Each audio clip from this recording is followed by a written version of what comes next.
بہت سے ممالک میں پلاسٹک کو ریسائیکل کرنے کا نظام بھی موجود ہے، لیکن کئی ممالک ابھی بھی ایسے بہت سے اقدامات نہیں اٹھا رہے جو اس آلودگی کو کم کر سکتے ہیں۔ شاپنگ بیگز ہیں، ایک دفعہ کے استعمال والی بوتلیں ہیں پلاسٹک کی۔ ایسا کیوں ہے کہ ابھی تک دنیا کو احساس نہیں ہے اس بات کا؟ جو چیز سمجھنے کے لیے ضروری ہے، اسپیشلی جب ہم ماحولیاتی تبدیلی کی بات کرتے ہیں، ماحولیاتی مسائل کے بارے میں بات کرتے ہیں، تو یہ ہے کہ جس اپروچ کی وجہ سے پرابلمز کریٹ ہوئے ہیں، ہمیں اس اپروچ کے اوپر زیادہ توجہ دینی چاہیے۔ ہمارا رویہ یہ رہا ہے ابھی تک کہ ہماری کوشش یہی ہے کہ ہم اپنا لائف سٹائل جس طرح سے پچھلے 100-200 سال سے ایک ماڈرنٹی میں ہم نے اپنا لائف سٹائل اپنایا ہے، اسی کو ہم آگے بھی کنٹینیو کر کے لے کے جانا چاہتے ہیں۔ اسی میں پلاسٹکس کی اگزامپل بھی آ جاتی ہے کہ پلاسٹکس ایک بہت ہی ایک نیا فینومینون ہے۔ اگر آپ دیکھیں پچھلے 50 60 70 سال میں ہی جو زیادہ تر دنیا میں ابھی پلاسٹک ویسٹ ہے، پلاسٹک استعمال ہوتا ہے، یہ بہت ایک ریسنٹ چیز ہے۔ اب اس میں یہ ایک بہت بڑا مسئلہ بن چکا ہے، اس لیے کہ ہم نے اس کی جو کنزمپشن ہے، اسپیشلی جو سنگل یوز پلاسٹک ہے جس کی آپ بات کر رہے تھے، یہ اس چیز کو میرے خیال سے ایڈریس کرنے کی ضرورت ہے۔ ریسائکلنگ کی جہاں تک بات جاتی ہے، بہت زیادہ ریسنٹ اسٹڈیز ہیں، سائنٹیفک اسٹڈیز ہیں، اور جو انویسٹیگیشنز ہیں وہ یہی دکھاتی ہے کہ ریسائکلنگ ایک حد تک فائدہ پہنچاتی ہے، ایک حد تک ریسائکلنگ کا فائدہ ہے، لیکن وہ ایک لمیٹڈ ایکسٹینٹ ہے اس کی۔ جو اس کا سسٹینیبل سولوشن ہے، لانگ ٹرم سولوشن ہے، وہ یہی ہے کہ ہم یہ اس طرح کے پلاسٹکس اور سنگل یوز پلاسٹکس کو کم کریں۔ اور یہ لارجر جو پوائنٹ جو میں بات کر رہا تھا کہ ہماری لائف سٹائل کا جس طرح سے حصہ بن چکا ہے، ہم جب تک اپنی لائف سٹائل کے کچھ چوائسز کو فکس نہیں کریں گے تو وہ جو اس کا جو بنیادی مسئلہ ہے وہ ہمیشہ رہے گا۔ بہت سے ممالک ہیں، فار ایگزامپل جو ریسائکلنگ کی آپ بات کرتے ہیں، اسپیشلی جو ہم ویسٹرن یورپ میں یا نارتھ امریکہ میں ریسائکلنگ کی بہت زیادہ اس پہ فوکس کیا جاتا ہے، لیکن بہت زیادہ دفعہ ایسا ہوتا ہے کہ جو پلاسٹکس ہوتے ہیں یہ بیسکلی دیر جسٹ سینٹ، یعنی کسی اور ملک کے پاس، گلوبل ساؤتھ میں، ساؤتھ ایسٹ ایشیا میں کسی اور ملک کے پاس چلے جاتے ہیں، اور وہ اس کو بس ڈیل کرتے ہیں، وہ آپ سمجھ لیں آپ کے پلاسٹک کو اسٹور کرتے ہیں جو کہ آپ نے اپنا ڈسکارڈ کر دیا ہے۔ So end of the day plant کو تو وہ اسی طرح سے امپیکٹ کر رہے ہیں نا حسان۔ اگر تو پاکستان کہاں کھڑا ہے اس میں؟ پھر پاکستان کی پوزیشن کیا ہے؟ پاکستان کیا افورڈ کر سکتا ہے یہ سب کچھ؟ نہیں، پاکستان کی بالکل ضرورت پاکستان کی بھی ہے۔ ہر جگہ پہ جہاں پہ سنگل یوز پلاسٹکس ہوتے ہیں یا پلاسٹک کی استعمال بہت زیادہ ہوتا ہے، وہاں پہ اس کے بہت زیادہ ڈفرینٹ مسائل کھڑے ہوتے ہیں۔ آپ کی ایکالوجی میں اس کا بہت بڑا یعنی کہ نقصان ہوتا ہے، اس سے آپ کی جو پلانٹ لائف ہے وہ افیکٹ ہوتی ہے۔ اوبیسلی ویسٹ کا مسئلہ، سالڈ ویسٹ کا مسئلہ ہمارے سارے شہروں میں بہت بڑا مسئلہ ہے، اور اس میں کس طرح سے اس کو ہینڈل کرنا ہے وہ ایک بہت بڑا چیلنج ہے، اور اس میں پاکستان کو بھی اس کو ہینڈل کرنے کی ضرورت ہے۔ لیکن پاکستان اس کی کاسٹ افورڈ کر سکتا ہے حسان؟ ہاں، پاکستان اس کی کاسٹ افورڈ کر سکتا ہے، اور اس کو نہیں کرنے کی کاسٹ افورڈ نہیں کر سکتا، یعنی کہ Pakistan can't afford not to do this, right? اور یہ ہر ملک کے لیے ٹرو ہے۔ اس میں کوئی ایسا جو سولوشن ہے وہ ایسا نہیں ہے کہ سولوشن از بیونڈ کسی بھی ملک انکلوڈنگ پاکستان کی کیپیسٹی سے باہر ہو۔ تو ماحولیاتی بگاڑ جو ہے اس وقت جس کا کرۂ ارض کو سامنا ہے، صرف انسان کا قصور ہے اس میں یا قدرت کا ہاتھ بھی ہے؟ جو ہم نے پچھلے 200 سے 300 سال میں گرین ہاؤس گیسز کی امیشن کی ہے، جو کہ ایک سائنٹیفک فیکٹ ہے کہ جو آپ جتنی گرین ہاؤس گیسز آپ ایٹماسفیئر میں ڈالیں گے وہ زیادہ سے زیادہ ارتھ کی سن کی انرجی کو ٹریپ کرے گا۔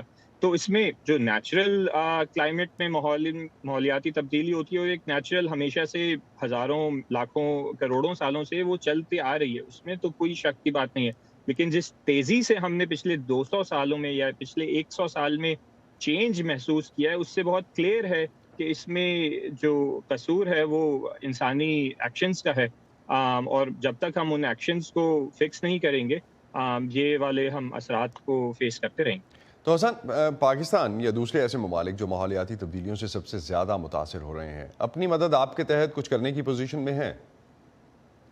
بالکل۔ اس میں آپ جب بھی کلائمیٹ چینج کے بارے میں بات کرتے ہیں، ماحولیاتی تبدیلی کے بارے میں بات کرتے ہیں، two sides of the coin یا دو چیزوں کے بارے میں سوچنا ضروری ہوتا ہے۔ ایک ہوتا ہے میٹیگیشن اور ایک ہوتا ہے ایڈپٹیشن۔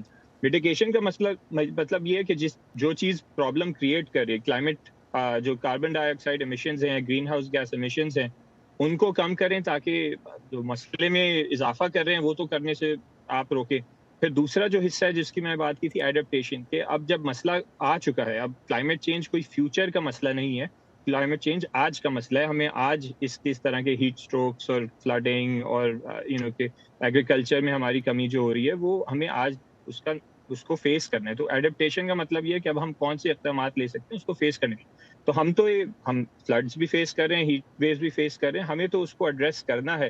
اور پاکستان نہیں، ہر دنیا کے ہر چھوٹے ملک کو اور یا جس نے کنٹریبیوٹ نہیں بھی کیا اس کو فیس تو یہ کرنا ہے. اس میں افورڈ کر سکتے ہیں، بالکل اس میں افورڈ کر سکتے ہیں اڈیپٹ کرنا. اور بہت سی چیزیں ایسی ہیں کہ جو اڈیپٹیشن کے لیے آپ کو کرنے کی ضرورت ہے. رینیوبلز کی طرف اگر آپ کو جانا ہے تو وہ نہ صرف ایک آپ کے لیے کلائمیٹ چینج کو فیس کرنے کے لیے ایک اچھی چیز ہے، لیکن آپ کے لیے اکنامکلی اور سوسائٹلی بھی وہ ایک اچھا اقدام ہے. تو پلانٹ ارتھ جو ہے، اگر پلانٹ ارتھ کو، جس میں خاص طور پہ جو ہم دیکھتے ہیں کہ ترقی یافتہ ممالک ہیں، وہ جو کوششیں کر رہے ہیں وہ کیا کافی ہیں؟ نہیں، آئی تھنک اس کے اوپر کہنا کہ یہ کافی ہیں غلط ہوگا. اگر آپ دیکھیں پچھلے 30 35 40 سالوں سے یونائٹڈ نیشنز اور اسی طرح سے انٹرنیشنل لیول پہ بہت زیادہ کوششیں ہوئی ہیں کہ ہم کسی طرح سے اس مسئلے کو ایڈریس کر سکیں. اور وہ آپ ہر سال اب تو میٹنگز ہوتی ہیں اس کو ایڈریس کرنے کے لیے، لیکن ابھی تک جو بھی ہم نے سولوشن فائنڈ کیا ہے یا جو بھی ابھی تک جس لیول تک ہم پہنچے ہیں وہ یہی ہے کہ ہم نے ابھی تک والنٹری رکھا ہوا ہے کہ ہر ملک اپنی مرضی سے ڈیسائیڈ کرتا ہے کہ وہ کس طرح سے اپنے ایکشنز کو چینج کرنا چاہے گا. اس کی کوئی مینڈیٹڈ نہیں ہے کوئی چیز. اور وہ ہم نے دیکھا ہے کہ پچھلے 30 35 سالوں میں ابھی تک ہم اس لیول پہ نہیں آ سکے. ہمیں پتہ ہے کہ یہ مسئلہ آ رہا ہے، ہمیں پتہ ہے کہ کچھ سالوں میں بہت ہم ایک تھریش ہولڈ کراس کر سکتے ہیں کہ جس سے واپس آنا مشکل ہوگا، لیکن ہمیں اس طرح سے ایکشنز اسپیشلی جو ڈیولپڈ کنٹریز ہیں ان کی طرف سے نظر نہیں آتا. تو آپ کتنا سمجھتے ہیں کتنا قصور ہے ان صنعتی ممالک کا؟ چین اور امریکہ پر عموماً ماحولیاتی آلودگی کے حوالے سے نکتہ چینی کی جاتی ہے. اس میں تو یہ تو اوپینین کا سوال ہے ہی نہیں، یہ تو ہسٹوریکل فیکٹ کا ہے کہ پچھلے 200-250 سالوں میں سائنٹیفک اسٹڈیز ہوئی ہیں جنہوں نے دکھایا. اس میں دو چیزیں یاد رکھنے کے لیے ضروری ہیں. ایک تو یہ ہے کہ ہسٹری ضروری ہے یاد رکھنے کے لیے، اور پاپولیشن. ہسٹری کا مطلب یہ ہے کہ پچھلے 250 سال میں یہ جو انڈسٹریل ریولوشن کے بعد سے اسپیشلی ویسٹرن یورپ، نارتھ امریکہ، اگر آپ دیکھیں تو ان کا تقریباً آدھے سے زیادہ جو بھی ابھی تک ہماری ہسٹوریکل ہم نے گرین ہاؤس گیس کاربن ڈائی آکسائڈ ایمیشن کی ہیں تو یہ صرف ان سورٹ آف چند ممالک سے آیا ہے. تو اس کا جو ہسٹوریکل برڈن ہے یا اس کا جو قصور ہے وہ تو بہت کلیئرلی ہمیں سائنٹیفکلی ہم نے دکھایا ہوا ہے، ہم نے سمجھ لیا ہے کہ یہ کس کی طرف قصور آتا ہے. چائنا کا جو بات آتی ہے اور اب ریسنٹلی انڈیا کی بھی جو بات آتی ہے وہ ایک بہت ریسنٹ فینومینون ہے. یہ یاد رکھنے کی ضرورت ہے کہ جو ہم نے کاربن ڈائی آکسائڈ ایمیشن 100 سال پہلے کیے ہیں اس کے اثرات آج ہم فیس کر رہے ہیں. جو آج ہم ایمیشنز کر رہے ہیں اس کے ہمیں تقریباً 100 سال بعد اس کے اثرات نظر آئیں گے. تو آج جو ہم فیس کر رہے ہیں وہ تو ہمارے ہسٹوریکل ایمیشنز کا ہی نتیجہ ہے جو کہ پچھلے 200-250 سالوں میں ویسٹرن یورپ اور نارتھ امریکہ کی طرف سے ہوا ہے. آج کل بالکل کلائمیٹ چینج کے اوپر جو بڑے ممالک ہیں، جو بڑی اکانومیز ہیں، یو ایس، چائنا اور انڈیا، ان کے اوپر فوکس کیا جاتا ہے اور ان کی طرف سے کوششیں بھی کی جا رہی ہیں، لیکن جتنی ضرورت ہے اتنی نہیں ہو رہی. بہت بہت شکریہ ڈاکٹر حسان، آپ ہمارے ساتھ تھے اور جو اس وقت دنیا کو خطرات ہیں ماحولیاتی تبدیلیوں کے حوالے سے اس پہ آپ ہم سے بات کر رہے تھے. بہت شکریہ آپ کا.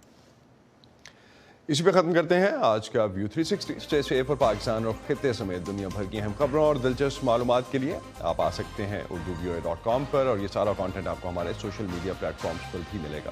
اب تک کے لیے اتنا ہی. اسد اللہ خالد کو اجازت دیجیے. خدا حافظ.